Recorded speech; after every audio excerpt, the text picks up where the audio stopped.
Liars don't fear being yelled at. They don't fear accusations. They don't even fear being caught in the moment. What they fear is control. Because lying is not about words, it's about managing pressure. And the moment pressure stops working, the lie begins to collapse on its own. Most people do the exact opposite of what works. They argue.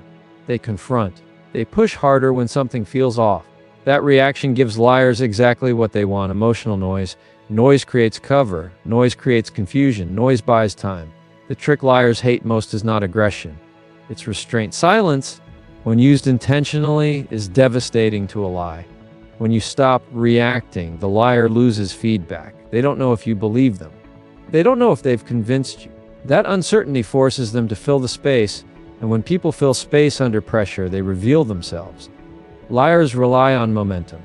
They stack words quickly, hoping speed will feel like certainty. When you slow the pace, you interrupt that momentum. A calm pause after a questionable statement does more damage than 10 accusations ever could. Another mistake people make is exposing the lie too early. When you confront immediately, the liar adjusts, they refine the story, they add details. Lies evolve when they are challenged emotionally. But when you ask neutral questions instead of accusing, the liar has to commit, and commitment creates cracks. Simple questions work because they sound harmless. Help me understand that. When did that happen? What happened next? These questions don't attack. They invite explanation, and explanations create inconsistencies. Liars also depend on your emotional investment. They want you angry, defensive, desperate to be right. Because emotion pulls you into proving something. And the moment you try to prove truth, you shift the burden away from the liar. The trick is refusing to carry that burden. You don't argue facts. You don't correct every detail. You calmly repeat what you heard and let them sit with it. Calm repetition forces alignment. If the story changes, the change becomes obvious. Not because you exposed it, but because they did. Detachment is the silent killer of deception. When liars realize you are not emotionally hooked, their leverage disappears. They can't guilt you. They can't provoke you. They can't rush you. Without leverage, lies lose oxygen. Truth doesn't chase lies. Truth waits. When you remain calm, your memory stays intact, your perception stays clear. You are no longer pulled into the performance. You become the observer instead of the participant. And observers see patterns. Patterns are what liars can't control. They may deny once. That's human. But repeated denial, shifting details, and defensiveness under neutral questioning reveal motive. You don't need to label it. You don't need to announce it. Recognition alone is power. Liars hate this approach because it gives them no stage, no reaction, no emotional exchange to manipulate, just quiet consistency. And here's the most important part: you don't need them to admit the lie. Admission is not the goal. Clarity is. Once you see clearly, their influence ends. Lies only work when confusion exists. This method works because it protects you, not because it punishes them. You stay composed, you stay observant, you stay grounded. And eventually, the truth doesn't need your voice to surface. It reveals itself through contradiction, pressure, and silence. Liars hate this trick because once you master it, they can't control the conversation anymore. Liars are often imagined as clever, quick thinking, and intellectually sharp. In reality, most lies do not survive on intelligence. They survive on emotional chaos. Confusion, urgency, fear, and emotional overload are the environments in which deception thrives. When emotions are high, clarity drops. When clarity drops, lies gain room to breathe. A lie rarely succeeds because it is brilliant. It succeeds because the listener is emotionally destabilized. Emotional chaos weakens attention. It shortens memory. It interrupts logic. Under emotional pressure, people focus on tone rather than content, delivery rather than detail. This is why liars often provoke reactions. They are not testing your intelligence. They are testing your emotional control. When someone lies, they are managing energy, not truth. They push the conversation into a fast pace, hoping momentum will replace consistency. They exaggerate emotion to create urgency. They deflect with outrage or offense to redirect focus. These tactics are not signs of intellectual superiority. They are signs of emotional strategy. Intelligence relies on structure. Lies rely on disorder. A structured conversation exposes inconsistency. A disordered one hides it. That is why liars dislike calm environments. Calm allows observation. Observation reveals patterns. Emotional chaos blocks both. Emotional chaos also disrupts memory. When you are stressed or defensive, your ability to recall details weakens. Liars exploit this. They rely on the fact that you may second-guess yourself. They may say, "That's not what I said," knowing emotional intensity has already blurred your recall. The lie works not because it is convincing, but because your internal reference point has been shaken. Another reason emotional chaos is effective is because it shifts responsibility. When emotions run high, people feel compelled to respond, explain, or defend. The liar steps back while the other person carries the burden of proving reality. This role reversal is powerful. It exhausts the listener and protects the deception. Liars often escalate emotion intentionally. Anger, indignation, or exaggerated hurt are used as shields. When you respond emotionally, the conversation becomes about your reaction instead of their claim. That diversion is strategic. It buys time and space for the lie to survive. Silence and calm are threatening to deception because they restore structure. When you slow down, the emotional noise fades. The lie loses cover. Timelines matter again. Consistency is examined. Emotional calm reintroduces logic. This is why intelligence alone does not defeat lies. You can be highly intelligent and still be manipulated if your emotions are triggered. Emotional regulation matters more than intellect in these moments. When you control your emotional state, your intelligence becomes effective. Liars also depend on emotional investment. If you care deeply about the outcome, they can exploit that attachment. They may use guilt, fear of loss, or desire for harmony to influence you. Emotional hooks make lies sticky. Detachment loosens them. It is important to understand that emotional chaos is not always loud. It can be subtle. It can be confusion disguised as complexity. It can be urgency framed as importance. The effect is the same: reduced clarity. When emotional chaos is removed, lies struggle. Simple questions become powerful. Repetition becomes revealing. Time becomes an ally. Truth does not need to rush. Lies do. Calm listeners notice patterns. They notice when details shift. They notice when explanations grow longer. They notice when defensiveness appears under neutral questioning. These observations are impossible in emotionally charged exchanges. Liars also depend on your politeness. Emotional discomfort can make you avoid pressing for clarity. They may exploit your desire to keep things smooth. Calm firmness disrupts this dynamic.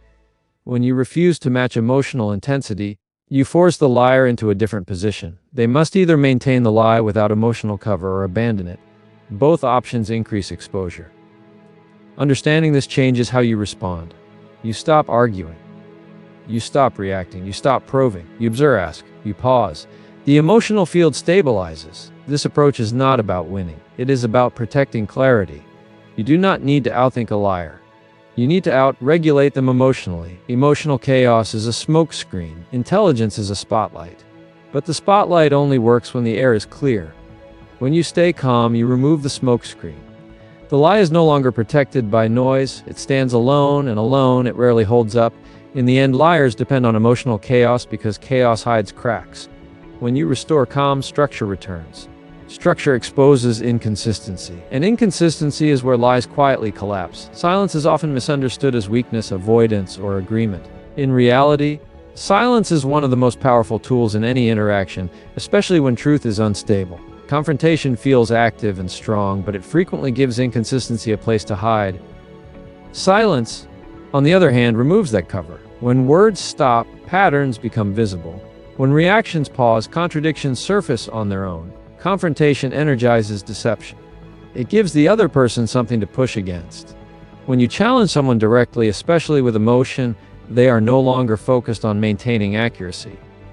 They shift into defense mode. Defense is not about truth, it is about survival. In that state, people improvise, deflect, and rationalize. The inconsistency you're trying to expose gets buried under volume, justification, and counterattack. Silence does the opposite. It removes pressure while increasing exposure. When you stop talking, the other person must fill the space. Humans are deeply uncomfortable with silence. That discomfort often leads people to speak more than they planned.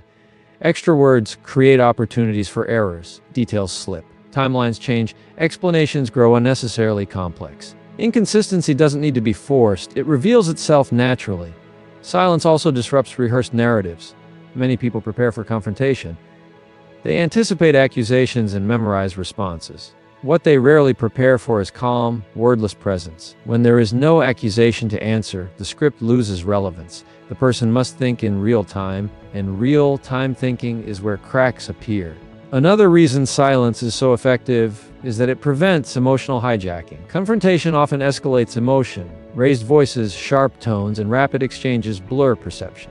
In that environment, even obvious contradictions can go unnoticed because attention is split between content and emotion. Silence removes that distortion. It stabilizes the emotional field, allowing the mind to track consistency instead of managing stress. Silence also shifts power without aggression. When you confront, you position yourself as the pursuer and the other person as the defender. That dynamic gives them control over the pace and direction of the exchange. Silence reverses this. The person who speaks holds responsibility for coherence. The one who listens holds leverage.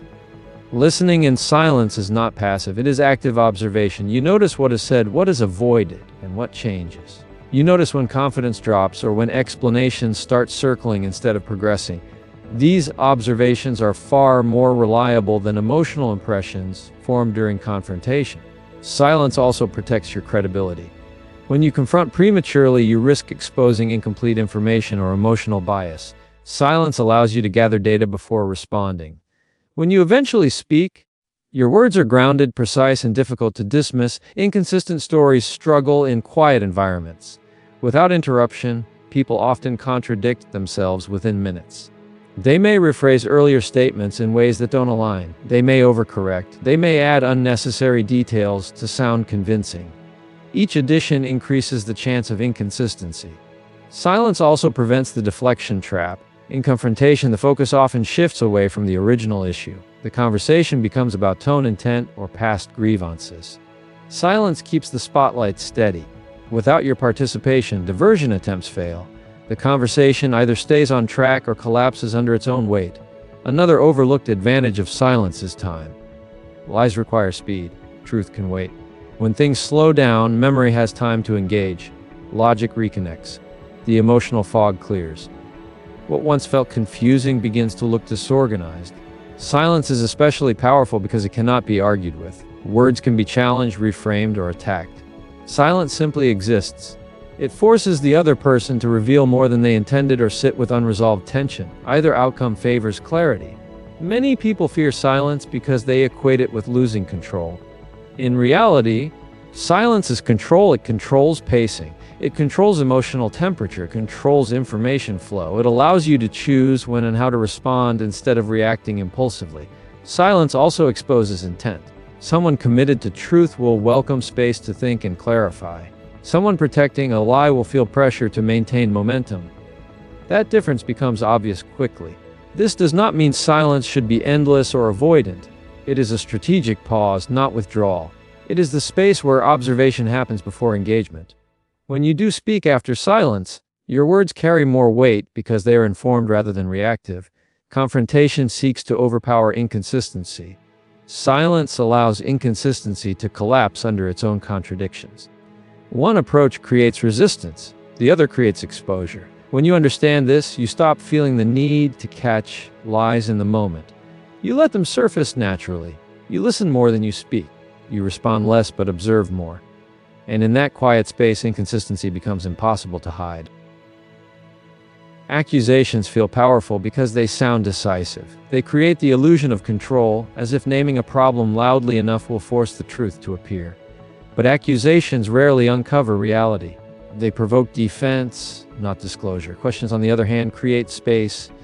And in that space, people reveal far more than they intend. An accusation tells someone what you believe.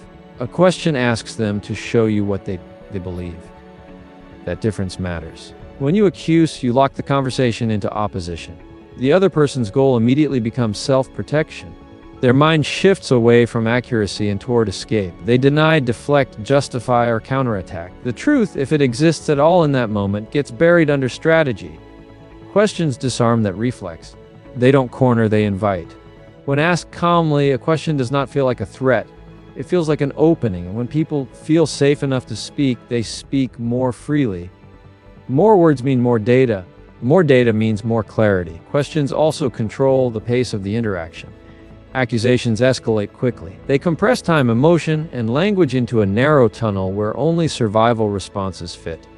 Questions slow everything down. They force the other person to think, recall, and explain. Slowness is the enemy of deception because it reduces improvisation and increases cognitive load.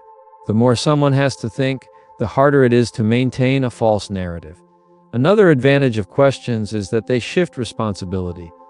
When you accuse, you carry the burden of proof. You are the one asserting a claim. When you ask a question, the burden moves to the other person. They must supply coherence, they must connect facts, they must explain gaps. And explanations are where inconsistencies emerge. Questions also reveal priorities and intent. What someone chooses to emphasize, avoid, or gloss over tells you more than a denial ever could. The content of the answer matters, but so does the structure. Do they answer directly or circle around it? Do they provide specifics or stay vague? Do they answer the question you asked, or the one they wish you had asked? These patterns are invisible during accusations because the emotional noise is too loud. Accusations often shut down memory. Questions activate it. When you accuse, the nervous system spikes. Stress narrows recall. People remember less accurately and speak less clearly. Questions, especially neutral ones, allow memory to function. This doesn't just benefit honesty. Fabricated stories rely on surface-level detail, genuine memory, as texture, sequence, and uncertainty. Questions bring those differences to the surface. Questions also protect your credibility. When you accuse prematurely, you risk being wrong, overstating, or misreading intent. Even if your intuition is correct, your delivery can undermine your position. Questions keep you grounded. They signal curiosity rather than judgment. That makes your eventual conclusions harder to dismiss because they are based on what the other person said, not what you assumed. There's also a psychological asymmetry at play. Accusations invite resistance, questions invite participation. Most people want to be seen as reasonable, consistent, and truthful. When you ask questions, you give them an opportunity to present themselves that way. If they fail, it is by their own words, not your pressure. That distinction is powerful. Questions expose contradictions gently but effectively. You don't need to point out every inconsistency in real time. You let them accumulate. A detail offered earlier quietly conflicts with one offered later. A timeline shifts. A motive changes. You don't interrupt. You don't correct. You simply notice. Over time, the story either stabilizes or collapses. Accusations try to force collapse. Questions allow gravity to do the work. Questions also reduce the likelihood of escalation. Accusations often trigger counter-accusations. The conversation becomes a contest of blame rather than a search for truth. Questions keep the focus narrow and specific. They discourage emotional spirals because they are anchored to information, not interpretation. Another overlooked benefit is self-regulation. Asking questions requires restraint. It forces you to slow your own reactions, listen fully, and manage your tone. That discipline protects you from being pulled into chaos. You remain centered, observant. In contrast, accusations often come from emotional overflow. They may feel cathartic, but they reduce clarity.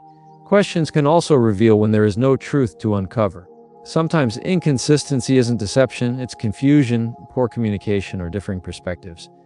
Accusations flatten these nuances. Questions preserve them. They allow you to distinguish between manipulation and misunderstanding, between malice and mistake. That distinction matters for how you choose to respond. This does not mean questions should be manipulative or theatrical. The power lies in sincerity and calm. A simple, direct question asked without edge is often enough. You are not interrogating, you are observing. You are not trying to win, you are trying to understand. When you rely on questions instead of accusations, you stop chasing the truth and start letting it come to you. You give people room to reveal themselves, and they almost always do. Words pile up. Clarity forms without force. In the end, accusations try to control outcomes. Questions reveal reality. One creates resistance, the other creates exposure. And when your goal is understanding rather than dominance, questions will always take you further than accusations ever could. False narratives survive on movement. They depend on speed, emotion. When a story is untrue, it cannot stay still for long. It needs momentum to avoid scrutiny. Calm repetition removes that momentum. It slows the exchange to a pace where instability becomes visible, and in that stillness, falsehoods begin to collapse under their own weight. People often assume that exposing deception requires clever arguments or emotional force. In reality, pressure often strengthens a false narrative. When someone feels attacked, they adapt. They shift angles, add justifications, and change emphasis. Each move creates the illusion of confidence. Calm repetition does the opposite. It refuses to chase the narrative.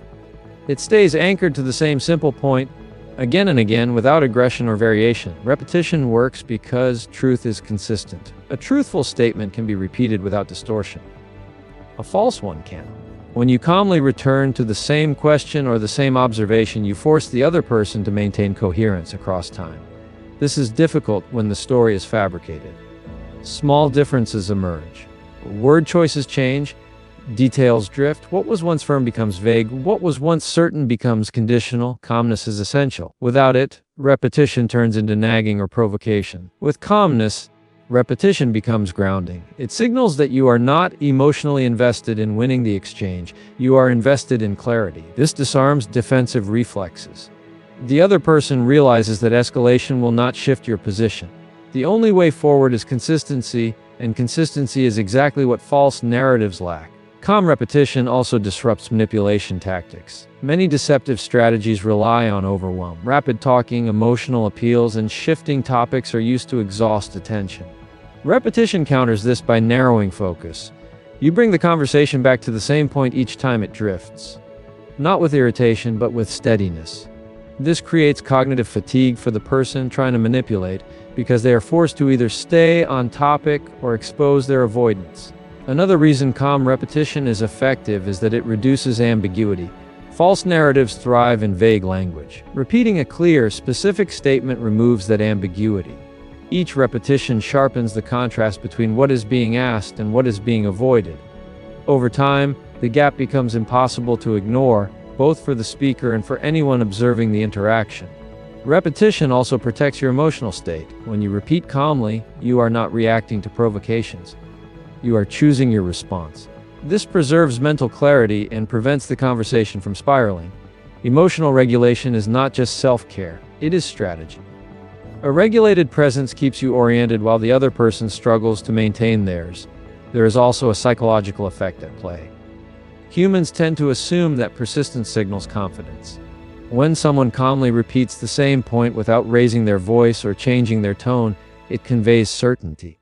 It suggests that the issue is settled in their mind. This can unsettle someone relying on persuasion or confusion because it removes the possibility of negotiation through emotional pressure. Calm repetition also exposes avoidance. When a question is repeated and not answered, the absence becomes the answer. You don't need to call it out. You simply repeat the question. Each repetition highlights the refusal without accusation. Eventually, the avoidance becomes more obvious than any explanation could make it. This approach also limits escalation. You are not introducing new arguments or accusations. You are not matching intensity. You are staying still while the other person moves around you. Movement without progress eventually looks like instability. Stillness with clarity looks like control. Calm repetition can feel uncomfortable at first, especially for people conditioned to fill silence or resolve tension quickly. But discomfort is part of its effectiveness. It removes the emotional cushioning that allows false narratives to persist. Without drama, there is nowhere for the story to hide. Importantly, calm repetition is not about humiliating or trapping someone. It is about maintaining your position without being pulled into chaos. It is about clarity over conflict. If the other person eventually aligns with the truth, repetition provided the space for that to happen.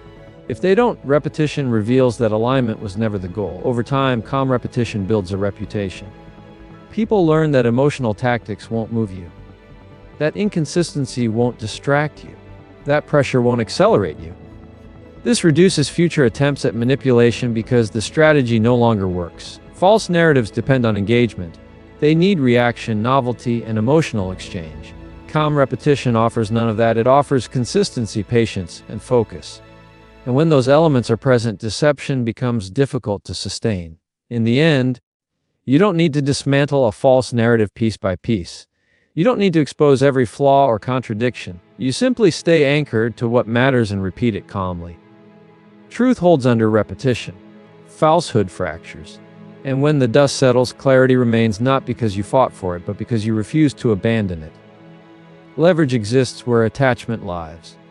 When someone can influence your emotions, your reactions, or your sense of self, they hold power in the interaction. Detachment doesn't mean indifference or coldness. It means removing the emotional hooks that others rely on to control outcomes. When those hooks disappear, so does their leverage. Most manipulative dynamics are fueled by predictability. If someone knows what provokes you, what reassures you, or what makes you doubt yourself, they can steer the conversation in their favor. Attachment creates that predictability. You care about being understood, approved of, or validated. Detachment interrupts this cycle. When your emotional state is no longer dependent on the other person's response, their influence diminishes. Detachment also changes the stakes of the interaction. Manipulation works best when the outcome feels urgent or personal. If you need a certain reaction or resolution, you are vulnerable to pressure. Detachment lowers urgency. It allows you to see the interaction as information rather than a verdict on your worth or competence. When the stakes drop, so does the effectiveness of coercion. Another way detachment removes leverage is by stabilizing your behavior. Emotional attachment often leads to over-explaining, defending, or appeasing. These behaviors provide manipulators with material. Each defense is a thread to pull. Detachment simplifies your responses. You speak less, explain less, and reveal less. With fewer inputs, there is less to exploit. Detachment also preserves clarity. Emotional involvement can blur perception. You may rationalize inconsistencies or minimize discomfort because acknowledging them feels threatening. Detachment creates psychological distance. From that distance, patterns become easier to recognize. You notice repetition, contradiction, and intent without immediately reacting to them. Importantly, detachment does not mean disengagement from reality. You still observe, listen, and assess. The difference is that you are not trying to control the other person's behavior. You are controlling your own. This shift restores agency. You stop negotiating with manipulation and start choosing your responses deliberately. Detachment also disrupts escalation. When someone cannot provoke an emotional reaction, their usual tactics lose effectiveness. Anger doesn't land, guilt doesn't stick, provocation doesn't escalate. This often leads to a reduction in intensity or an exposure of intent. Either outcome benefits you. Another overlooked aspect of detachment is that it protects your energy. Engaging emotionally with manipulation is exhausting. It requires constant vigilance and regulation. Detachment conserves that energy. You are no longer pulled into cycles of reaction and recovery. This conservation allows you to think more strategically and respond more effectively. Detachment also communicates strength without confrontation. Calm, neutral responses signal that you are not available for emotional games. You are present, but not pliable. This often shifts the dynamic because leverage relies on the expectation of influence. When that expectation is not met, the strategy fails. There is also a long-term benefit. Consistent detachment sets boundaries implicitly. People learn what does and does not work with you. Over time, this reduces attempts at manipulation because the cost outweighs the benefit. Detachment can feel uncomfortable at first, especially if you are accustomed to emotional engagement. It may feel like you are withholding or being distant. In reality, you are choosing clarity over chaos. You are prioritizing stability over intensity. Detachment also allows for better decision-making. When emotions are high, decisions are reactive. When emotions are regulated, decisions are intentional. Detachment creates the space needed to choose actions aligned with your values rather than your triggers. This approach does not guarantee that others will change. Detachment is not a tool to fix people. It is a tool to protect yourself. Whether the other person adapts or withdraws, you remain centered. Ultimately, leverage depends on access to your emotions, your attention, and your sense of self. Detachment limits that access. It doesn't shut people out completely, but it defines the terms of engagement. And when the terms are clear, manipulation loses its footing. By detaching, you remove the fuel that keeps unhealthy dynamics alive. You stop feeding the cycle without needing to confront it directly. And in that quiet withdrawal of energy, control returns to where it belongs with you. Truth has no urgency. It does not rush, persuade, or beg to be believed. It stands complete on its own, requiring no performance to survive. Falsehood, by contrast, is restless. It needs reinforcement, repetition, and constant defense. This difference is subtle but powerful. When you understand it, you stop chasing validation and start allowing reality to reveal itself in time. Chasing truth often looks like arguing, explaining, or proving. It comes from the belief that clarity must be forced. But force creates resistance. The more you push, the more the other person braces. Truth does not need that kind of effort. It does not rely on your energy to exist. When you chase it, you often end up entangled in emotion, confusion, and self-doubt. Waiting is not passivity, it is restraint. It is the decision to let patterns unfold without interference. When you wait, you give space for consistency to show itself. Truth remains stable over time. It does not change its shape to fit the moment. Falsehood adapts constantly. Given enough time, those adaptations become visible. Truth waiting also preserves your credibility. When you rush to convince, you risk appearing defensive or insecure. Waiting communicates confidence. It suggests that you trust the integrity of what you know. That trust is felt by others, even if they don't immediately agree. Another reason truth waits is that people are not always ready to receive it. Emotional readiness matters. When someone is invested in a particular narrative, confronting them too early only strengthens their attachment. Waiting allows emotional intensity to settle. As emotions cool, openness increases. In that calmer state, truth has a better chance of being heard. Waiting also protects your mental clarity. Chasing truth can become exhausting. You replay conversations, anticipate objections, and rehearse explanations. This mental noise clouds perception. Waiting reduces that noise. It allows you to observe rather than react. Observation is where insight lies. Truth waiting also exposes intent. Someone aligned with truth will eventually return to it. They may need time to process, reflect, or reconcile. Someone invested in deception will continue to avoid, deflect, or manipulate. Over time, that pattern becomes unmistakable. You don't need to expose it aggressively. Time does that work for you. Another aspect of waiting is boundaries. When you stop chasing, you stop over-giving. You no longer provide endless explanations or reassurance. This preserves your energy and self-respect. It also prevents others from using your effort against you. Waiting also changes the power dynamic. Chasing places you in a subordinate position, seeking acknowledgement. Waiting places you in a grounded position, available but not desperate. This shift often changes how others engage with you. Some will step up, others will step away. Both outcomes provide clarity. Truth waiting also aligns with patience. Patience is not weakness, it is discipline. It is the ability to tolerate uncertainty without rushing to resolve it prematurely. This discipline allows truth to emerge organically rather than being distorted by urgency. There is also a personal benefit. Waiting builds trust in yourself. You learn that you don't need immediate validation to know what is real. This self-trust reduces anxiety and increases confidence. You become less reactive and more intentional. Waiting does not mean silence forever. There is a time to speak and a time to act. But when you do, your words carry weight because they are not driven by fear or impatience. They are measured, clear, and grounded. Truth waiting also respects complexity. Not every situation has an immediate resolution. Not every misunderstanding is resolved in a single conversation. Waiting allows nuance to surface. It prevents oversimplification and misjudgment. In a world that rewards speed and reaction, waiting feels countercultural. But it is precisely this restraint that gives truth its strength. Falsehood burns fast and demands attention. Truth endures quietly. When you stop chasing, you stop feeding chaos, you let go of the need to control perception. You trust that consistency, time, and clarity will do their work, and they always do. In the end, truth does not need to be chased because it is not going anywhere. It waits, steady and intact, until the noise fades. And when it finally speaks, it does so without effort because it has been there all along.